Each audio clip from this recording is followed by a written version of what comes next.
Okay.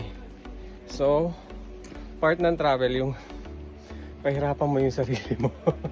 Hindi lang puro chill-chill lang. So, I have to go up that side. That side, yan. This is Kotor Fortress.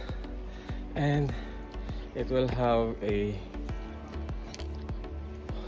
overlooking viewpoint. There, ayan ha. From to see the Bay of Kotor.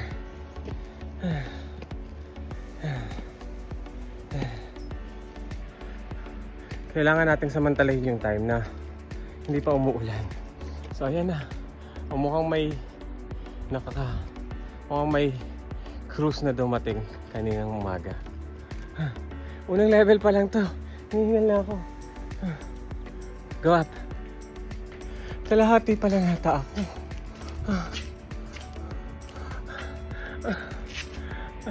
Meron pa pala doon.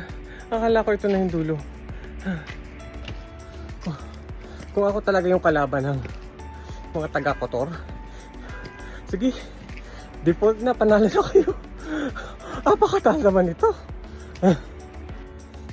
Ayan pa, paakyat pa yan. Konti na lang. Ayan na siya.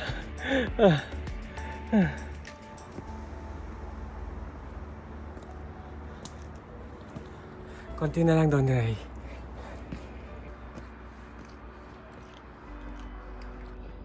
Ayan na siya. Konting push na lang. Mararating na natin ang Kastilyo. Diyos ko Lord, ang tarik. So, bakit nga ba Montenegro? Literally, it translates to Black Mountain. Puro kasi itim yung bundok. Konti na lang. Natatanaw na natin ang Great Wall of China. Konti na lang. Pero, ang ganda naman ang view. Kaya, pwedeng magpahinga.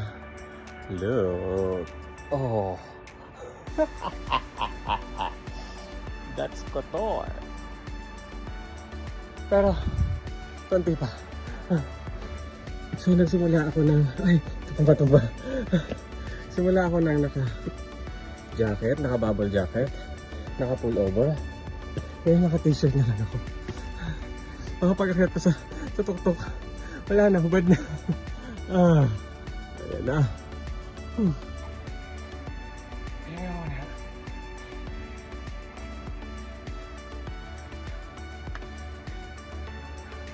Ubus na yung kinain ko kanina. Ang mahabang sandwich. Katiwa-tiwala ba itong tatawiran ko ito? Mamalaglag tayo. Hey. Sige.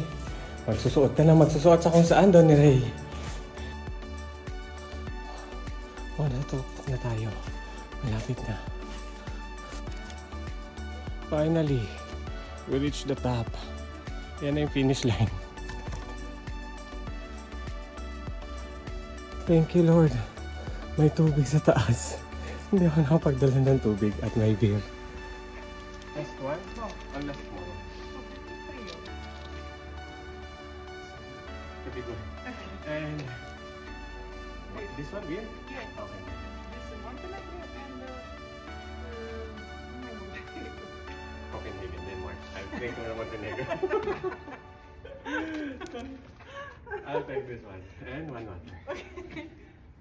This How much? only 6. Deserve natin magtubig.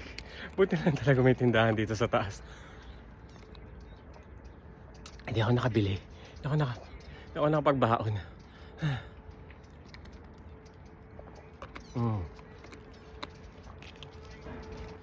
Nasa ulap na tayo. Ayan na, marapit yung ulap. Tsaka yun. 3 euro.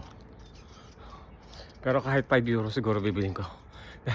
Sa uhaw ko kanina. Siyempre, Deserve natin ng beer.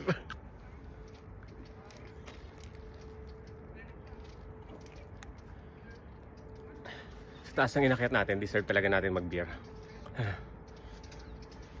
So that's Kotor Fortress mini vlog.